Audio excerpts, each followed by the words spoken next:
സിഡ്നിയിലുള്ള Christ centre church ഒരുക്കുന്ന ഈ talk ഷോയിലേക്ക് ഏവരെയും ഹാർദവുമായി യേശുക്രിസ്തുവിന്റെ നിസ്തുല്യ നാമത്തിൽ സ്വാഗതം ചെയ്യുന്നു. ഇന്ന് നമ്മുടെ അതിഥിയായി കടന്നു വന്നിരിക്കുന്നത് നോർത്ത് ഇന്ത്യയിൽ 46 വർഷങ്ങളിൽ പരമായി കർത്താവിന്റെ വേലയിൽ വിവിധ നിലകളിൽ പാസ്റ്ററായി, ബൈബിൾ ടീച്ചറായി, മിഷണറിയായി സേവനമനുഷ്ഠിച്ചുകൊണ്ടിരിക്കുന്ന കർത്താവിന്റെ ദാസൻ, എന്റെ ജ്യേഷ്ഠ സഹോദരൻ പാസ്റ്റർ CP മാത്യു അവറുകളാണ്. പ്രിയ കർത്താവിന്റെ ദാസൻ ഭോപ്പാൽ മസിഹി മണ്ഡലി സഭയിലെ പാസ്റ്റർ, അതുപോലെ വിവിധ സംഘടനകളിൽ അതിന്റെ നേതൃത്വ നിരയിൽ നിന്നുകൊണ്ട് കർത്താവിന് വേണ്ടി പ്രയോജനപ്പെടുന്ന ഒരു ദേവദാസനാണ്. തന്റെ അനുഭവത്തിലൂടെയാണ് ഇന്ന് നാം ചിന്തിക്കുവാനായി പോകുന്നത്. താനുമായി സമ്പാദിക്കുവാനായി എൻ്റെ പ്രിയ സുഹൃത്ത് കർത്താവിന്റെ ദാസൻ പാസ്റ്റർ വിൻസെന്റ് മാത്യു അവറുകളാണ്. പ്രിയ ദേവദാസൻ ഭോപ്പാലിലുള്ള IPC പെനിയൽ സഭയിലെ പാസ്റ്ററാണ്, നല്ല ബൈബിൾ ടീച്ചറാണ്, മിഷണറിയാണ്. നോർത്ത് ഇന്ത്യയുടെ പല ഭാഗങ്ങളിൽ താനും കർത്താവിൻ്റെ വേല സുത്യർഹമായി നിർവഹിച്ചുകൊണ്ടിരിക്കുന്നു. ഈ പ്രിയ ദൈവദാസന്മാരെ ഈ ദൃശ്യ മാധ്യമത്തിലേക്ക് ഞാൻ ഹാർദവമായി സ്വാഗതം ചെയ്യുന്നു. അതിനായി നമുക്ക് കാത്തിരിക്കാം. പ്രാർത്ഥനയോടെ ഈ ദൈവദാസന്മാരുടെ സംഭാഷണം നമുക്ക് ശ്രദ്ധിക്കാം. തീർച്ചയായിട്ടും നമുക്ക് ഇതൊരു അനുഗ്രഹമായിരിക്കും. ദൈവം സാധാരണക്കാരായ ജനങ്ങളെ അസാധാരണ നിലയിൽ ഉപയോഗിക്കുന്നത് എങ്ങനെയെന്ന് ജീവിതാനുഭവങ്ങളിലൂടെ നമുക്ക് ചിന്തിക്കാം, ധ്യാനിക്കാം. അതിനായി കർത്താവ് നമ്മളെ സഹായിക്കട്ടെ. ഏവരെയും ഈ ഒരു ടോക്ക് ഷോയിലേക്ക് സ്വാഗതം ചെയ്യുന്നു. ദൈവത്തിന് മഹത്വം. ഈ അനുഗ്രഹീത സമയത്തിനായി ഞാൻ ദൈവത്തിന് നന്ദി പറയുന്നു. ഓസ്ട്രേലിയയിലെ സിഡ്നി എന്ന പട്ടണത്തിൽ സ്ഥിതി ചെയ്യുന്ന ക്രൈസ്റ്റ് സെന്റേർഡ് ചർച്ച് എന്ന സഭയുടെ ഒരു ദർശനമായി ആവിഷ്കരിക്കപ്പെട്ട യൂട്യൂബ് ചാനലാണ് ക്രൈസ്റ്റ് സെന്റേർഡ് ചർച്ച് എന്ന ഈ യൂട്യൂബ് ചാനൽ.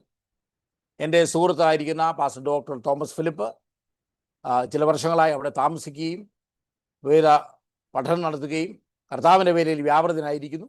സുവിശേഷ വേലയിൽ വരുന്ന പുതിയ തലമുറയ്ക്ക് ഇവരുടെ ജീവിത ദർശനങ്ങളും അനുഭവങ്ങളും പരിചയപ്പെടുത്തുന്ന ഒരു ചാനലാണ്. എൻ്റെ പേര് പാസ്റ്റർ വിൻസെന്റ് മാത്യു എന്നാണ്.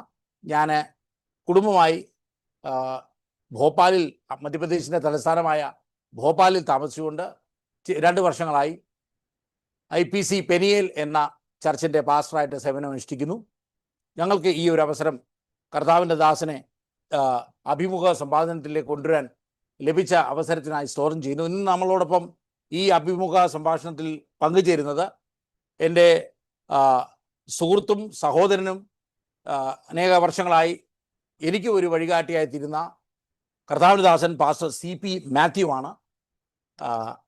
കഴിഞ്ഞ 46 പരം വർഷങ്ങളായി വടക്കേ ഇന്ത്യയുടെ വിവിധ ഭാഗങ്ങളിൽ കർത്താവിൻ്റെ ദാസൻ യാത്ര ചെയ്യുന്നു. മധ്യപ്രദേശിൻ്റെ തലസ്ഥാനമായ ഭോപ്പാലിൽ താമസിച്ചുകൊണ്ട് താൻ യാത്ര ചെയ്ത് അനേകം തരത്തിലുള്ള ശുശ്രൂഷകൾ താൻ ചെയ്തു.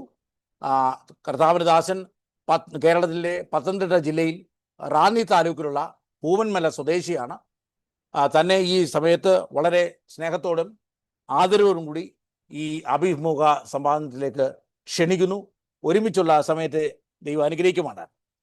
കർത്താവിൻ്റെ ദാസനെ ഇൻ്റർവ്യൂ ചെയ്യാൻ ഡോക്ടർ തോമസ് ഫിലിപ്പ് എന്നോട് പറഞ്ഞപ്പോൾ ഈ പരിപാടിയുടെ ഒരു തലക്കെട്ടായിട്ട് എനിക്ക് തന്നത് ഒരു സാധാരണ മനുഷ്യരും അസാധാരണ വിളിയും എന്നുള്ള തലക്കെട്ടാണ്. അപ്പോൾ എൻ്റെ മനസ്സിലേക്ക് വന്ന ഒരു വേദഭാഗം വായിച്ചുകൊണ്ട് ഞാൻ ഈ സംവാദം തുടങ്ങാൻ ആഗ്രഹിക്കുന്നു. അപ്പോസ്തലനായ പൗലോസ് കൊരിന്ത്യർക്ക് എഴുതിയ 1-ാം ലേഖനത്തിൻ്റെ 1-ാമത്തെ അധ്യായം 26 തൊട്ടുള്ള ചില വാക്യങ്ങൾ. സഹോദരന്മാരെ, നിങ്ങളുടെ വിളിയെ നോക്കുവിൻ. ലോകാഭിപ്രായം പ്രകാരം ജ്ഞാനികൾ ഏറെയില്ല, ബലവാന്മാർ ഏറെയില്ല, കുലീനന്മാരും ഏറെയില്ല. ജ്ഞാനികളെ ലജ്ജിപ്പിപ്പാൻ ദൈവം ലോകത്തിൽ ഭോഷത്വമായിട്ട് തിരഞ്ഞെടുത്തു. ബലമുള്ളതിനെ ലജ്ജിപ്പിപ്പാൻ ദൈവം ലോകത്തിൽ ബലഹീനമായത് തിരഞ്ഞെടുത്തു.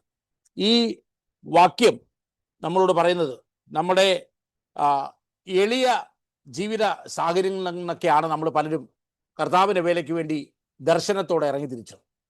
അങ്ങനെ സാധാരണമായ ജീവിത സാഹചര്യങ്ങളിൽ സാധാരണക്കാരായി ജനിച്ച് വളർത്തപ്പെട്ട നാം കർത്താവിൻ്റെ വേലയ്ക്ക് വേണ്ടി വിളി നമ്മുടെ ജീവിതത്തിൽ വന്നു കഴിഞ്ഞ് പിന്നീട് നമ്മൾ കാണുന്ന നമ്മളെ അസാധാരണമായ ഒരു വിളി നമുക്ക് ജീവിതത്തിൽ ലഭിക്കുന്നതും അസാധാരണമായ ശുശ്രൂഷകൾ ദൈവം നമ്മളെ കൊണ്ട് ചെയ്യിക്കുന്നതുമാണ്. ഒരുപക്ഷെ നമ്മുടെ കർത്താവിൻ്റെ വേലയ്ക്ക് വരുന്ന സമയത്ത് നമ്മൾ ഒരിക്കലും ചിന്തിക്കാത്ത നിലകളിലുള്ളതായ ആ പാന്താവിൽ കൂടെ ദൈവം നമ്മെ നടത്തുകയും അതുപോലുള്ളതായ ശുശ്രൂഷകൾ ദൈവം ചെയ്തു.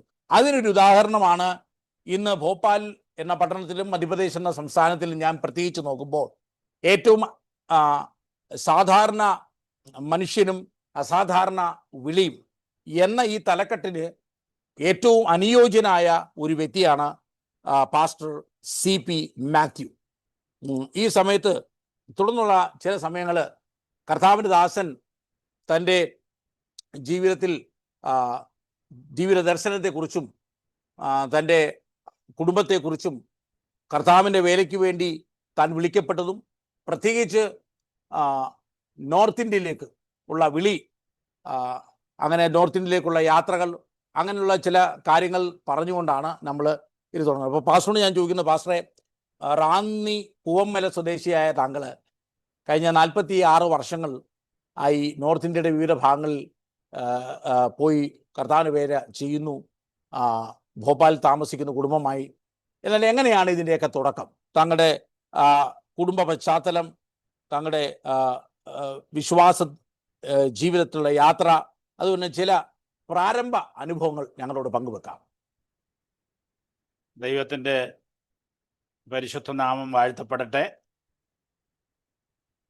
ക്രൈസ്റ്റ് സെൻറ്റേർഡ് ചർച്ചിൻ്റെ ഈ സംഭാഷണത്തിൽ പങ്കുചേരുവാൻ എന്നെ ക്ഷണിച്ചതിനായി റെവറൻഡ് ഡോക്ടർ തോമസ് ഫിലിപ്പിന് സഭയ്ക്ക് നന്ദി പറയുന്നു. ആ കാര്യം അന്യോന്യം സംവാദിക്കുവാനായി ചേർക്കപ്പെട്ടിരിക്കുന്ന പാസ്റ്റർ വിൻസെൻ്റ് മാത്യുവിനും ഞാൻ നന്ദി പറയുന്നു. എൻ്റെ സ്വദേശം ഇവിടെ പറഞ്ഞതുപോലെ കേരളത്തിൽ പത്തനംതിട്ട ജില്ലയിൽ റാന്നി താലൂക്കിൽ പൂവന്മല എന്ന് പറയുന്ന സ്ഥലത്താണ് ഞാൻ ജനിച്ച് വളർത്തപ്പെട്ടത്. ഒരു മാർത്തോമ കുടുംബത്തിൽ പറയപ്പെടുമ്പോൾ ഒരു ഡിസിപ്ലിൻഡ് ക്രിസ്ത്യൻ ഫാമിലി ജനിച്ച് വളർത്തപ്പെടുവാൻ കൊച്ചിലെ മുതലേ ദൈവ ഭയത്തിലും ഭക്തിയിലും വളർത്തപ്പെടുവാനുള്ള ഭാഗ്യം എനിക്ക് ദൈവം തന്നു. ഞങ്ങൾ 6 മക്കളാണ്, 3 ആണും 3 പെണ്ണും. ഞങ്ങളുടെ താമസിച്ചുകൊണ്ടിരുന്ന സ്ഥലം ഒരു ചെറിയ ഗ്രാമമാണ്. എൻ്റെ സ്കൂൾ ജീവിതത്തിന് ശേഷം കർത്താവിൻ്റെ വേലയോട് ഉള്ള ബന്ധത്തിൽ ഞങ്ങളുടെ മാതാപിതാക്കൾ ആ ഒരു ദർശനത്തോടെ മക്കൾക്ക് വേണ്ടി പ്രാർത്ഥിക്കുകയും മക്കളിൽ ആരെങ്കിലും സുവിശേഷ വേല ചെയ്യണമെന്നുള്ള താല്പര്യത്തോടെ അവർ ദൈവസന്നിധിയിൽ പ്രാർത്ഥിച്ചുകൊണ്ടേയിരുന്നു. അപ്രകാരം എൻ്റെ ഹൈസ്കൂൾ പഠനത്തിന് ശേഷം എൻ്റെ പിതാവിന്, അന്ന് ഞങ്ങൾ മാർത്തോമായിലായിരുന്നു, മാർത്തോമായിലെ അന്നത്തെ ബൈബിൾ സ്കൂളിൽ കോട്ടയത്തോ കൊമ്പാടിയിലോ പഠിക്കണമെങ്കിൽ അവിടെ ഫീസ് കൊടുത്ത് വേണമായിരുന്നു പഠിക്കാൻ. ഏകദേശം അന്നത്തെ 265 രൂപ മാസം അവിടെ ചെലവഴിച്ചെങ്കിൽ മാത്രമേ അഡ്മിഷൻ ചെയ്ത് മുമ്പോട്ട് പഠിക്കാൻ പറ്റത്തുള്ളായിരുന്നു. അപ്പോൾ എൻ്റെ പിതാവിൻ്റെ ഒരു സ്നേഹിതൻ, എൻ്റെ മകൻ വടക്കേ ഇന്ത്യയിൽ ബൈബിൾ കോളേജിൽ, ഒരച്ഛൻ്റെ ബൈബിൾ കോളേജിൽ പഠിക്കുന്നു എന്ന് പറഞ്ഞു. അവിടെ ഫ്രീ ആയിട്ട് ചെറിയ തുക മാത്രം കൊടുത്താൽ മതി, അവിടെ പഠിക്കാമെന്ന് പറഞ്ഞു. അങ്ങനെ ആ റെക്കമെൻഡേഷനിൽ അദ്ദേഹവുമായിട്ട് കണ്ട് പരിചയപ്പെട്ടതിന് ശേഷം ഞാൻ ഭോപ്പാലിലേക്ക് കടന്നു വന്നു. അൺഫോർച്ചുനേറ്റ്ലി പറഞ്ഞാൽ വന്നു കഴിഞ്ഞാണ് ഒരു പെന്തക്കോസ് ബൈബിൾ കോളേജ് ആണ് അവരാൽ നടത്തപ്പെടുന്നതാണെന്ന് മനസ്സിലാകാൻ കഴിഞ്ഞത്. കാരണം അച്ഛൻ എന്ന് പറയുന്ന ഇവാഞ്ചലിക്കൽ ചർച്ചിലെ ഒരു അച്ഛൻ ആത്മാഭിഷേകം പ്രാപിച്ച് ദൈവത്തിൻ്റെ നിയോഗത്താൽ താൻ ആരംഭിച്ചതാണ് India full gospel theological institute എന്ന അന്നത്തെ കാലത്ത് പറയപ്പെടുന്ന ഭോപ്പാലിലെ അശോക് ഗാർഡനിൽ ഇന്നും അത് ഇവിടെയുണ്ട്. ആ ദൈവദാസൻ ഇന്ന് കർത്താവിൻ്റെ സന്നിധിയിൽ വിശ്രമിക്കുന്നു. അവിടെ ഞാൻ പഠിച്ചു. വിശ്വാസത്തിൻ്റെ അളവുകൾ വർദ്ധിക്കുന്നത് എൻ്റെ ബൈബിൾ സ്കൂൾ ജീവിതത്തിലാണ്. അവിടെ കടന്ന് ഞാൻ 8ാം ക്ലാസ്സിൽ പഠിക്കുമ്പോൾ യേശു കർത്താവിനെ സ്വന്തം രക്ഷിതമായി സ്വീകരിക്കാനുള്ള ഭാഗ്യം എനിക്ക് കിട്ടി. ഞാൻ ഭോപ്പാലിൽ വന്നതിന് ശേഷം 1980-കളിൽ ഇവിടെ വരാനിടയായി. അന്ന് എനിക്ക് മലയാള ഭാഷ മാത്രമേ എനിക്കറിയത്തുള്ളൂ. വേറൊരു ഭാഷ പറയാൻ കൺവേ ചെയ്യാനുള്ള ഒരു അറിവും എൻ്റെ പക്കലില്ലായിരുന്നു. എന്നാൽ തനിയെ അവിടുന്ന് യാത്ര ചെയ്ത് എറണാകുളത്തു നിന്ന് ട്രെയിൻ കയറി ഭോപ്പാലിൽ വന്ന് ഭോപ്പാലിൽ റെയിൽവേ സ്റ്റേഷനിൽ നിന്ന് അന്നത്തെ കാലത്ത് ജയന്തി ജനത എന്ന് പറയുന്ന എക്സ്പ്രസ്സിൽ ഭോപ്പാലിൽ വന്നിറങ്ങി ഞാൻ തന്നെ ഓട്ടോറിക്ഷയുടെ അടുത്ത് പോയി വണ്ടി പിടിച്ച് ആ ലക്ഷ്യസ്ഥാനത്ത് അന്നത്തെ കാലത്ത് അവിടെ എത്താനിടയായി. അതൊക്കെ ഒരു ദൈവത്തിൻ്റെ വലിയ നിയോഗമായിട്ടാണ് ഞാൻ കാണപ്പെടുന്നത്. കാരണം ഭാഷ അറിയാത്ത എന്നെ കർത്താവ് ആ ലക്ഷ്യസ്ഥാനത്ത് തന്നെ കൊണ്ടെത്തിച്ചു. അത് ഒരു ദൈവത്തിൻ്റെ പ്രത്യേക പരിപാടിയായിരുന്നു എന്ന് ഞാൻ മനസ്സിലാക്കുന്നു. അങ്ങനെ അവിടെ 3 വർഷത്തെ പഠനം നടത്തിക്കൊണ്ടിരിക്കവേ ഞാൻ അവിടെ വിശ്വാസ സ്നാനം ഏൽപ്പാനിടയായി. ആത്മാഭിഷേകം പ്രാപിച്ചു. 3 വർഷത്തെ പഠനത്തിന് ശേഷവും പെന്തക്കോസ് പോലെ ഒരു പാസ്റ്ററായി തീരണമെന്നോ പെന്തക്കോസിലുകാരുടെ കൂടെ ചേർന്ന് വചനം പ്രസംഗിക്കണമെന്നോ ഒന്നുമുള്ള താല്പര്യം അന്നേരം എനിക്കില്ലായിരുന്നു. എന്നാൽ വടക്കേ ഇന്ത്യയിൽ എനിക്ക് വർക്ക് ചെയ്യണമെന്ന് ഞങ്ങൾ 7 പേര് ഒന്നിച്ച് തീരുമാനമെടുത്തു. ആ ബൈബിൾ സ്കൂളിൽ വെച്ച് ഞങ്ങൾ അങ്ങനെ അവസാനം ഗ്രാജുവേഷൻ കഴിഞ്ഞ് വീട്ടിൽ പോയി. മടങ്ങി നമ്മുടെ സ്വന്തം ദേശത്ത് ചെന്ന് അപ്പോൾ പേരൻസ് എല്ലാം മർത്തോമയിലാണ്, സഹോദരങ്ങളെല്ലാം മാർത്തോമ സഭയിലെ അംഗങ്ങളാണ്. ഞാനും ആ സൺഡേയിൽ മാർത്തോമ സഭയിൽ പോയി. അന്ന് ഞങ്ങളുടെ അവിടെ വികാരിയായിരുന്ന വൈ യോഹന്നാൻ എന്ന് പറയുന്ന അച്ഛനും എൻ്റെ മാതാവിൻ്റെ അമ്മാച്ചൻ അച്ഛൻ ഇന്ന് കർത്താവിൽ നിദ്ര പ്രാപിച്ചിരിക്കുന്ന റവറൻ പി വി ജോർജ് എന്ന് പറയുന്ന അച്ഛനുമായി, അപ്പോൾ എൻ്റെ പിതാവും ഞാനും ഞങ്ങൾ അന്നത്തെ വലിയ തിരുമേനി അലക്സാണ്ടർ തിരുമേനിയുടെ അടുത്ത തിരുവല്ലയിൽ അദ്ദേഹം പാർക്കുന്ന പുലാത്തീനിൽ ഞങ്ങൾ ചെന്ന് സംസാരിച്ചു. അപ്പം അതിനൊക്കെ പഠിച്ചത് നല്ല പുള്ളി അദ്ദേഹം എന്നെ ഒത്തിരി അപ്രീഷിയേറ്റ് ചെയ്തു. വടക്കേണ്ടിയിൽ പോയി പഠിച്ചു വരാനൊക്കെയുള്ള അവസരം ദൈവം തന്നല്ലോ എന്നൊക്കെ പറഞ്ഞ് എന്നെ അപ്രീഷിയേറ്റ് ചെയ്തു. അദ്ദേഹം ഒരു കാര്യം പറഞ്ഞു, പരിശുദ്ധാത്മാവ് അഭിഷേകം പ്രാപിച്ച കാര്യം ഒന്നും അല്ലെ അന്യഭാഷ എങ്ങും പോയി പറയരുത്, സ്നാനത്തെക്കുറിച്ച് പ്രസംഗിക്കരുതെന്ന് പറഞ്ഞു. അപ്പോഴെൻ്റെ കയ്യിലൊരു ചെറിയ ഇംഗ്ലീഷ് ബൈബിളായിരിക്കുന്നത്. അപ്പം ഞാൻ അദ്ദേഹത്തോട് ഇങ്ങനെ ബഹുമാനത്തോടു കൂടി തന്നെ ഞാൻ പറഞ്ഞു, തിരുമേനി ഈ അപ്പോസ്തലപ്രവൃത്തി 2-ാം അധ്യായം വലിച്ചു കീറി അങ്ങ് എടുത്തേച്ച് എൻ്റെ തന്നേര് ഞാൻ പോയി പ്രസംഗിച്ചോളാം എന്ന് പറഞ്ഞു. അങ്ങനെ അതുവരെയും ഞാൻ മാർത്തോമ ചർച്ചിൽ പോയേച്ച് തിരിച്ച് വീട്ടിൽ വന്നതിന് ശേഷം ഞാൻ മാർത്തോമ പള്ളി പോയില്ല. ഞാൻ ദൈവത്തോട് പ്രാർത്ഥിച്ചു, കർത്താവേ എന്നെ ദൈവം വിളിച്ചിട്ടുണ്ടെങ്കിൽ, വടക്കേ ഇന്ത്യയിലേക്ക് എന്നെ വിളിച്ചിട്ടുണ്ടെങ്കിൽ എനിക്ക് 45 ദിവസത്തിന് അകം എനിക്കൊരു ടിക്കറ്റ്, റിസർവ്ഡ് ടിക്കറ്റ് തരികയാണെങ്കിൽ സുവിശേഷ വേലയ്ക്ക് വേണ്ടി ഞാൻ വിളിക്കപ്പെട്ടവനാണ്, വടക്കേ ഇന്ത്യക്ക് വേണ്ടി ദൈവം എന്നെ വിളിച്ചതാണ് എന്നുള്ള ഒരു ഉറപ്പിന് വേണ്ടി ഞാൻ പ്രാർത്ഥിച്ചു. ഇങ്ങനെ ദൈവസന്നിധിയിൽ അടയാളം വെച്ച് പ്രാർത്ഥിച്ചുകൊണ്ടിരുന്നു. ദൈവത്തിന് സ്തോത്രം. കർത്താവിൻ്റെ ഞാൻ ഒരു സഭയിലും പോയില്ല, ഒരു കൂട്ടായ്മയ്ക്കും പോകാതെ ദൈവത്തോട് പ്രാർത്ഥിച്ചുകൊണ്ടിരുന്നു.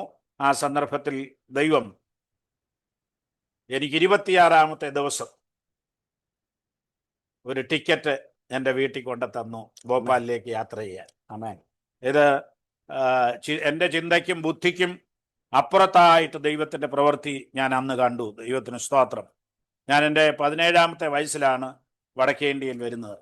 എനിക്കന്ന് മലയാള ഭാഷ പറഞ്ഞാൽ മീശ പോലും കിളുത്തിട്ടില്ല. ആ സമയത്താണ് വടക്കേ ഇന്ത്യ വരുന്നത്.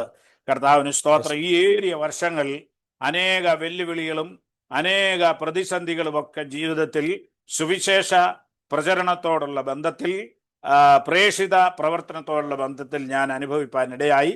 ദൈവത്തിന് സ്തോത്രം. അങ്ങനെ ഞാൻ വടക്കേ ഇന്ത്യയിൽ ഇവിടെ കടന്നു വന്ന് ഞങ്ങൾ 2 പേരാണ് ഒന്നിച്ച് ഇവിടെ വരുന്നത്.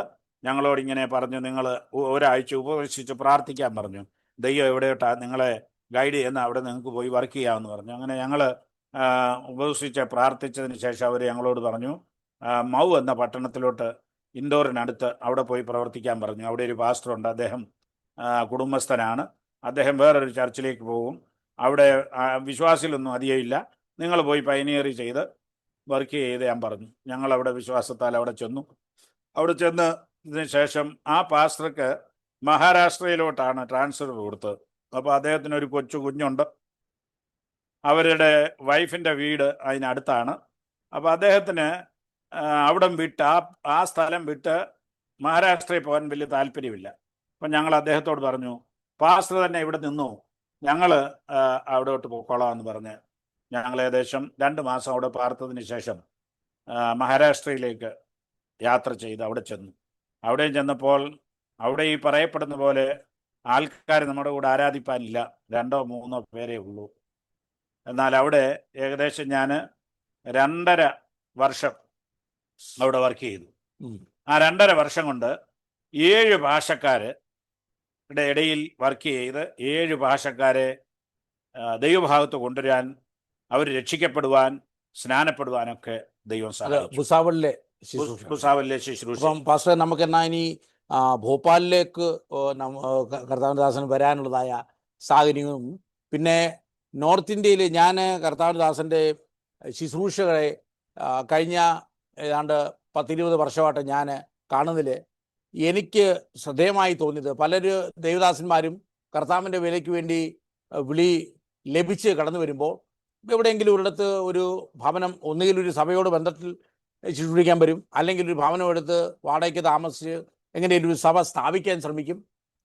ഈ സഭ സ്ഥാപനവും കാര്യങ്ങളൊക്കെ കർത്താവ് ദാസൻ ചെയ്തിട്ടുണ്ടെങ്കിലും മറ്റുള്ളവരിൽ നിന്ന് വ്യത്യസ്തമായ ചില ദർശനങ്ങൾ കർത്താവിൻ്റെ ദാസൻ്റെ ജീവിതത്തിൽ ഞാൻ കണ്ടു. അതായത് അത് 1-2 കാര്യങ്ങൾ എൻ്റെ മനസ്സിൽ വന്നത് ഞാൻ പ്രശംസനീയമായി പറയുകയാണ്. ഒന്ന്, ഗുജറാത്ത് ഭൂകമ്പത്തിൻ്റെ സമയത്ത് ദുരന്തത്തിൽ വളരെ വേദനയോടായിരിക്കുന്ന ആയിരക്കണക്കിന് ആളുകളുടെ സമയത്ത് ആ ദുരന്ത നിവാരണ രംഗത്ത് ഇവിടുന്ന് വാഹനത്തിൽ ഒരുപാട് സാധനങ്ങളൊക്കെ നിറച്ച് ആളുകളെ കൊണ്ടുപോയി ആ ദുരിതം അനുഭവിക്കുന്ന ജനതയെ സഹായിക്കാനുള്ള മനസ്സ് വളരെ ശ്ലാഘനീയമായ മനസ്സാണ്.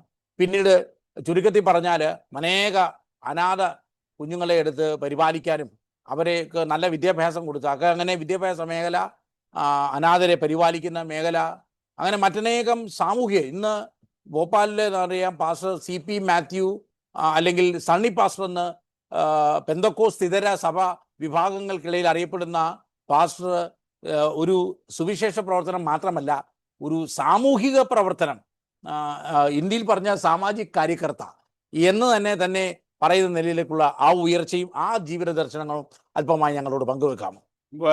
ഗുജറാത്തിലെ ഭൂകമ്പത്തിൻ്റെ പിൻപിൽ മുൻകൈ എടുക്കാൻ കാരണം, അവിടെ അന്ന് ആജ് തക് എന്ന് പറയുന്ന ന്യൂസ് ചാനലിൽ രാത്രിയിൽ 10 മണിക്കത്തെ ന്യൂസ് ഞാനിങ്ങനെ കേട്ടോണ്ടിരിക്കുമ്പോൾ ഒരു വജ്ര വ്യാപാരി കരഞ്ഞുകൊണ്ട് നെഞ്ചത്തടിച്ചുകൊണ്ട് അദ്ദേഹം പറയുന്നത്, 1 സെക്കൻഡ് കൊണ്ട് ഞാൻ ഒന്നുമില്ലാത്തവനായെന്നും പറഞ്ഞ് നെഞ്ചത്തടിച്ച് കരയുന്ന ഒരവസ്ഥ കാണിച്ചു. തൻ്റെ കടയും തനിക്ക് നഷ്ടപ്പെട്ട കാര്യങ്ങളെക്കുറിച്ച് കാണിച്ചപ്പോൾ എൻ്റെ മനസ്സിൽ പെട്ടെന്ന് വന്നത്, ദൈവമേ, എത്രയോ പേര് ഇതുപോലെ കോടിപ്രഭുവായ മില്യണറായ മനുഷ്യൻ ഒറ്റ നിമിഷം കൊണ്ട് 1 സെക്കൻഡ് കൊണ്ട് ഒന്നുമില്ലാത്തവനായി തീർന്നെന്ന് പറഞ്ഞ് കരയുന്നെങ്കിൽ എത്രയോ മനുഷ്യർക്ക് ഇത് സംഭവിക്കാം. അപ്പം ഞാൻ എൻ്റെ ഒരു കൂട്ടുകാരൻ പാസ്റ്ററെ വിളിച്ച് ഞാൻ അവരോട് ഈ വിവരം പറയാനിടയായി. ആ ദൈവദാസനോട് സംസാരിച്ചപ്പം അവർ 2 പേരോട് ഞാൻ രാത്രി തന്നെ സംസാരിച്ചു. അപ്പോൾ അവർ പറഞ്ഞു, നമുക്ക് ചെയ്യാം, പാസ്റ്റർ ഇനിഷ്യേറ്റ് ചെയ്യുമെന്ന് പറഞ്ഞു. അപ്പോൾ ആ 2 പേരും ഇന്ന് ജീവനോടെ ഇല്ല, അവരെല്ലാം കർത്താവിൻ്റെ സന്നിധിയിൽ വിശ്രമിക്കുക. അവരുടെ അനുബന്ധത്തിൽ നെക്സ്റ്റ് ഡേ തന്നെ ഞങ്ങൾ പോയി കളക്ടറുടെ ഒരു പെർമിഷൻ എടുത്തു. അന്ന് ഇത്രയും ഈ മീഡിയയുടെ ഒന്നും ഇത്രയും വലിയ തോതിലൊന്നും ഇല്ലാത്ത കാലമാണല്ലോ. അന്ന് ഫോൺ വിളിച്ചും നമ്മൾ കടന്നു എന്ന് പറയുകയുമാണ്. ദൈവദാസന്മാരെയൊക്കെ ചെന്ന് കണ്ട് ഞങ്ങൾ വീടുകളിൽ കയറി പറഞ്ഞു, ഇതുപോലെ നിങ്ങളുടെ ഡ്രസ്സുകൾ സാധനങ്ങളൊക്കെ തന്നാൽ ഞങ്ങൾ 1 ട്രക്ക് സാധനം 3 ദിവസം കൊണ്ട് കളക്ട് ചെയ്ത് ഇവിടുന്ന് ഒരു ടാറ്റാ സുമോയിൽ ഞങ്ങൾ 7 പേര് ഒന്നിച്ച് അവിടെ യാത്ര ചെയ്ത് അവർക്ക് ഭൂകമ്പ മേഖലയിൽ നഷ്ടപ്പെട്ട എല്ലാം പോയവരുടെ ഇടയിൽ അതുപോലെയുള്ള കോളനികളിൽ കടന്നുപോയി അവർക്ക് ഞങ്ങൾ കൊണ്ടുപോയ സാധനങ്ങൾ നേരിട്ട് കൊണ്ട് കൈമാറി കൊടുക്കുവാൻ ഏകദേശം ഒരാഴ്ച അവിടെ ഞങ്ങൾ അങ്ങനെ വർക്ക് ചെയ്ത് തിരിച്ചു വരാനിടയായി. ആമേൻ. അങ്ങനെ ഇങ്ങനെ ദൈവസഭയുടെ ബന്ധത്തിൽ, സഭാ സ്ഥാപനത്തോടുള്ള ബന്ധത്തിലും മറ്റ് ഇപ്പൊ സാറ് പറഞ്ഞതുപോലെ സാമൂഹികമായ പല കാര്യങ്ങളിൽ ഏർപ്പെടാൻ കാരണങ്ങൾ പലതുണ്ട്. ഞാൻ ഒരു എന്താ പറഞ്ഞ നെല്ലിലാണ് എപ്പോഴും ഞാൻ വർക്ക് ചെയ്തിട്ടുള്ളത്. ഒരു ബാലൻസും അല്ലെങ്കിൽ ഒരു മിഷൻ ഏജൻസി അല്ലെങ്കിൽ ഒരു ഓർഗനൈസേഷൻ ഇത്ര തരാം, എന്നാ നീ പോയി വർക്ക് ചെയ്യ് എന്ന് പറഞ്ഞു വന്നവനല്ല ഞാൻ. എന്നെ സംബന്ധിച്ച് പറയുകയാണെങ്കിൽ ജീവിതത്തിൽ ഓരോ സ്റ്റെപ്പുകളും ഞാൻ എടുത്തത് വിശ്വാസത്താലാണ്. കാരണം അനേക വിശ്വാസ വീരന്മാരുടെ പുസ്തകങ്ങളൊക്കെ വായിച്ചപ്പോൾ മനസ്സിലാക്കിയ ഒരു കാര്യം, ഇന്നും ആ ദൈവത്തിന് നമ്മിൽ കൂടി ഇതുപോലെയുള്ള അസാധാരണമായ കാര്യങ്ങൾ ചെയ്യാൻ കഴിയുമെന്നുള്ളതാണ്. ഞാൻ അതിൻ്റെ ഒരു ഉദാഹരണം ഇവിടെ പറയാം. എൻ്റെ വൈഫിൻ്റെ പേര് ജെസി എന്നാണ്. എനിക്കൊരു മകളുണ്ട്. 2 കുഞ്ഞുങ്ങളായിരുന്നു. ഒരു ഇളയ മകള് അവളുടെ 2ാമത്തെ വയസ്സിൽ മെനഞ്ചൈറ്റിസ് എന്ന് പറയുന്ന ഒരു അസ്വസ്ഥതയുണ്ടായി, പനിയുണ്ടായി, കർത്താവിൽ നിദ്ര പ്രാപിച്ചു. മൂത്ത മകളാണ് രൂത്ത്. അവർ കുടുംബമായിട്ട് ഇപ്പോൾ പാർക്കുന്നു. എൻ്റെ വൈഫും മകളും കേരളത്തിൽ അവധിക്ക് പോയ സന്ദർഭത്തിൽ മെയ് മാസത്തിലാണ്. അപ്പോൾ എനിക്കിങ്ങനെ ഒത്തിരി വർഷങ്ങളായിട്ട് എൻ്റെ ഉള്ള ഒരു താല്പര്യമായിരുന്നു പ്രായമുള്ളവരെ സംരക്ഷിക്കുക. ഓൾഡ് ഏജ് ആൾക്കാർ, ആരുമില്ലാത്തവരെ. ഇന്ന് നമ്മൾ കാണപ്പെടുന്ന ഓൾഡ് ഏജ് ഹോമല്ല, പെയ്ഡ് ഓൾഡ് ഏജ് ഹോമല്ല, ഫ്രീ ആയിട്ട് അതെ ഒന്നുമില്ലാത്തവരെ, വഴി കിടക്കുന്നവരെ നമുക്ക് നോക്കണമെന്നുള്ള ഒരു വലിയ താല്പര്യം എൻ്റെ ഉള്ളു. ഞാൻ പലരോട് അത് പറഞ്ഞിട്ടുണ്ട്. ആ സമയത്ത് ആരും അത്രയും നമ്മളെ എൻകറേജ് ചെയ്യാനോ താല്പര്യപ്പെടാനോ ഒന്നുമില്ല. എൻ്റെ വൈഫ് കുഞ്ഞ് നാട്ടിൽ പോയ സന്ദർഭത്തിൽ ഞാനൊരു 3 ദിവസം ഉപവസിച്ച് പ്രാർത്ഥിച്ചു. അപ്പോൾ ഞാൻ ദൈവത്തോട് പറഞ്ഞു, കർത്താവേ, മുമ്പോട്ടുള്ള എൻ്റെ കാര്യങ്ങൾ എങ്ങനെയാണ്? സഭ സുവിശേഷ പ്രചരണമൊക്കെ നടന്നു, ദൈവസ്നേഹം മറ്റുള്ളവരിൽ മറ്റ് ജാതിക്കാരുടെ ഇടയിൽ എപ്രകാരം നമുക്ക് ഇൻഫ്ലുവൻസ് ചെയ്യാൻ കഴിയും എന്നുള്ള കാര്യത്തെക്കുറിച്ച് ഞാൻ ഇങ്ങനെ പ്രാർത്ഥിച്ചുകൊണ്ടിരിക്കുമ്പോൾ ദൈവത്തിൻ്റെ ആത്മാവ് എന്നെ ഒരു വീട് കാണിച്ചു. ആ വീട് വ്യക്തമായിട്ട് ഞാൻ കണ്ടു. ആ വീടിൻ്റെ അടുത്ത് ചെന്ന് നോക്കിയപ്പോൾ അതിൻ്റെ ഉടമസ്ഥനെ കുറിച്ച് മനസ്സിലായി. അദ്ദേഹത്തിൻ്റെ അടുത്ത് ഞാൻ ചെന്നപ്പോൾ അദ്ദേഹം പറയുകയാണ്, എനിക്ക് 4500 രൂപ ഇപ്പം റെന്റ് കിട്ടുന്നുണ്ടെന്ന്. ഈ 4500 കേട്ടപ്പോഴേ നമുക്ക് തലകറക്കം വന്നു. വർഷങ്ങൾക്ക് മുമ്പലത്തെ 25-26 വർഷം മുമ്പലത്തെ കാര്യമാണ് ഈ പറയുന്നത്. അപ്പോൾ ഞാൻ വാടക വീട്ടിലാണ് താമസിക്കുന്നത്. എക്സ്ട്രാ ഒരു 4500 കൂടെ കൊടുക്കാൻ എൻ്റെ ആ സമയത്ത് ഇല്ല, ആരും പറഞ്ഞിട്ടില്ല. അപ്പോൾ ഞാൻ ഞാൻ പിന്നെ വന്ന് പറയാമെന്ന് പറഞ്ഞേച്ച് അവിടുന്ന് ഇറങ്ങിപ്പോയി. ദൈവത്തോട് പ്രാർത്ഥിച്ച്, കർത്താവ് എന്നാ ചെയ്യണ്ടേ? അപ്പോൾ ദൈവത്തിൻ്റെ ആത്മാവ് പറഞ്ഞു, നീ എന്നാ പറഞ്ഞാൽ മതി, അദ്ദേഹത്തോട് പറ നിനക്കുള്ളത് എത്രയാണെന്നുള്ള അദ്ദേഹത്തോട് പറയാൻ. ഞാൻ പറഞ്ഞു, സാറേ 1600 രൂപ ഞാൻ മാസം തരാമെന്ന്. ഞാൻ പ്രാർത്ഥിക്കാം നിങ്ങൾക്ക് വേണ്ടി, നിങ്ങൾ എനിക്കത് തന്നാൽ ദൈവം നിങ്ങളെ അനുഗ്രഹിക്കും എന്ന് ഞാൻ പറഞ്ഞു. അദ്ദേഹം ഒന്നും തിരിച്ചെന്നോട് പറഞ്ഞില്ല. പിറ്റേ ദിവസം എന്നെ ഫോൺ വിളിച്ച് പറഞ്ഞു, ഫാദർ വന്ന് വീടെടുത്തോളാൻ പറഞ്ഞു. ഞാൻ ആ വീടെടുത്തേച്ച്, എൻ്റെ കയ്യിലൊന്നുമില്ല, വീടെടുത്തേച്ച് ഞാൻ എന്തേ ചെയ്തെന്നറിയാമോ? പിറ്റേ ദിവസം ആ വീട് എല്ലാം ക്ലീൻ ചെയ്തേച്ച് എൻ്റെ വീട്ടിൽ കിടന്ന കട്ടിലുകൾ, അത് 3 കട്ടിലുണ്ടായിരുന്നു, ആ 3 കട്ടിലും ഞാൻ അവിടെ കൊണ്ടിട്ടു. ഞങ്ങളുടെ കിച്ചണിലുണ്ടായിരുന്ന ഗ്യാസ് സ്റ്റൗ സഹിതം അവിടുത്തെ കിച്ചണിലുണ്ടായിരുന്ന കുക്കർ ഉൾപ്പെടെ എല്ലാ സാധനങ്ങളും അവിടെ വെച്ചു, ഓൾഡ് ഏജ് ഹോം തുടങ്ങാൻ വേണ്ടി. എൻ്റെ ഭാര്യയില്ല, അവരോട് ഞാൻ അനുവാദം ചോദിച്ചില്ല. ഇതെല്ലാം കൊണ്ട് ഞാൻ അവിടെ വെച്ചേച്ച് ദൈവത്തോട് പറഞ്ഞു, കർത്താവേ പെട്ട. അപ്പോൾ എനിക്ക് നെക്സ്റ്റ് ഡേയിൽ 2 ഓൾഡ് ഏജ് ആൾക്കാരെ കിട്ടി. അത് ഞങ്ങളവിടെ പ്രാർത്ഥിച്ച് അന്ന് ആരംഭിച്ചു. 2 ആഴ്ച കഴിഞ്ഞ് ഇവിടുത്തെ മുഖ്യമന്ത്രിയെ വിളിച്ച് ഞങ്ങളത് ഉദ്ഘാടനം ചെയ്യാനിടയായി. അത് ദൈവത്തിൻ്റെ വലിയൊരു പ്രവൃത്തിയായിട്ട് ഞാൻ കാണപ്പെടുകയാണ്. കർത്താവ് അങ്ങനെ ആ കാര്യങ്ങൾ പിന്നീട് അനേക പ്രായമുള്ള മനുഷ്യരെ, 96 വയസ്സുള്ള ഒരു അമ്മച്ചിയെ നോക്കി അവരെയും സ്നാനപ്പെടുത്താൻ ദൈവം സഹായിച്ചു. അനവധി ആൾക്കാരെ രക്ഷയുടെ അനുഭവത്തിലേക്ക് കൊണ്ടുവരാൻ ദൈവം സഹായിച്ചു. അനവധി പ്രായമുള്ളവർ ദൈവസന്നിധിയിൽ വന്നു. അങ്ങനെ ഇതിങ്ങനെ മുമ്പോട്ട് പോയ സന്ദർഭത്തിലാണ് എനിക്ക് കുഞ്ഞുങ്ങളെക്കുറിച്ചുള്ള ഒരു ഭാരം ദൈവം തന്നപ്പോഴേ അതും വിശ്വാസത്താൽ ഞാൻ സ്റ്റെപ്പ് ചെയ്തു. ദൈവത്തിന് കഴിയും. കർത്താവിനാൽ കഴിയാത്ത ഒന്നുമില്ലെന്നുള്ളൊരു ചിന്താഗതിയാണ് എൻ്റെ. ഇന്നും അത് ഞാൻ വിശ്വസിക്കുന്നു. അസാധ്യങ്ങളെ സാധ്യമാക്കുവാൻ കഴിയുന്ന ദൈവത്തെയാണ് നാം സേവിക്കുന്നത്. അങ്ങനെ ഞാൻ കുറച്ച് നാൾ കഴിഞ്ഞതിന് ശേഷം 10 കുഞ്ഞുങ്ങൾ, എനിക്ക് വീട് വേണം, ഓൾഡ് ഏജ് ഹോമിന് വേണ്ടി ഒരു സെപ്പറേറ്റ് ബിൽഡിംഗ് ഉണ്ട്, ഞങ്ങൾക്ക് താമസമുണ്ട്. ഞങ്ങൾ താമസിക്കുന്ന വീട്ടിൽ 10 കുഞ്ഞുങ്ങളെ കൊണ്ടുവന്ന് പാർപ്പിച്ചു. ആ 10 കുഞ്ഞുങ്ങളെ നോക്കുന്നത് എൻ്റെ വൈഫാണ്. അവരെ കുളിപ്പിക്കുന്നത്, അവരുടെ ഡ്രസ്സ് കഴുകുന്നത്, അവർക്ക് ആഹാരം ഉണ്ടാക്കി കൊടുക്കുന്നത് എല്ലാം എൻ്റെ ഭാര്യയാണ്. ഒരു പുറപ്പുറപ്പും കൂടാതെ താനത് എല്ലാ ദിവസവും ചെയ്തുകൊണ്ടിരുന്നു. അവരെ പഠിപ്പിക്കുകയും ചെയ്തു. അങ്ങനെ ഞങ്ങളത് തുടർമാനമായിട്ട് ഏകദേശം 3 വർഷത്തോളം ഞങ്ങളുടെ വീട്ടിൽ അങ്ങനെ. അപ്പം പിന്നീട് ഞങ്ങൾക്ക് കുഞ്ഞുങ്ങളെ കൂടുതൽ കിട്ടാൻ തുടങ്ങിയപ്പോൾ ഞങ്ങളുടെ വീട് പോരാ. ഞാൻ വിശ്വാസത്താൽ ഒരു സ്റ്റെപ്പ് കൂടി പിന്നെയും ചെയ്തു. ഞാനൊരു വലിയ സമ്പത്തുള്ള ഒരു മനുഷ്യൻ്റെ വലിയൊരു വീട്, 6 കുടുംബത്തിന് താമസിക്കാവുന്ന ഡ്യൂപ്ലക്സ് വീടുകളാണ്. അദ്ദേഹത്തിൻ്റെ അടുത്ത് ചെന്ന് കണ്ടേച്ച് പറഞ്ഞു, എനിക്ക് ഈ വീട് തരാമോ? ഞാൻ 2000 രൂപ വെച്ച് 6000 രൂപ ആദ്യം 3 വീടെടുത്തു. 3 വീടെടുത്ത് ഒരെണ്ണം ഓൾഡ് ഏജ് വരെ താമസിപ്പിക്കാം, 2 എണ്ണം കുഞ്ഞുങ്ങളെയും താമസിപ്പിക്കാനുള്ള താല്പര്യത്തിൽ ഞങ്ങൾ അദ്ദേഹവുമായിട്ട് സംസാരിച്ചു. 6000 രൂപയ്ക്ക് ആ വീട് എഗ്രിമെൻ്റ് ചെയ്ത് അവിടെ ഈ സ്ഥാപനം തുടങ്ങി. അങ്ങനെയാണ് ചിൽഡ്രൻസ് ഹോം ഉണ്ടായി. അനേക 100 കണക്കിന് കുഞ്ഞുങ്ങൾ കടന്നു വന്ന് അവരെ രക്ഷയുടെ സന്തോഷം അനുഭവിപ്പാനും ഇന്ന് അവരിൽ അനവധി ആൾക്കാർ സുവിശേഷകരായി ദൈവ വേലയിൽ പ്രയോജനപ്പെടുന്നു.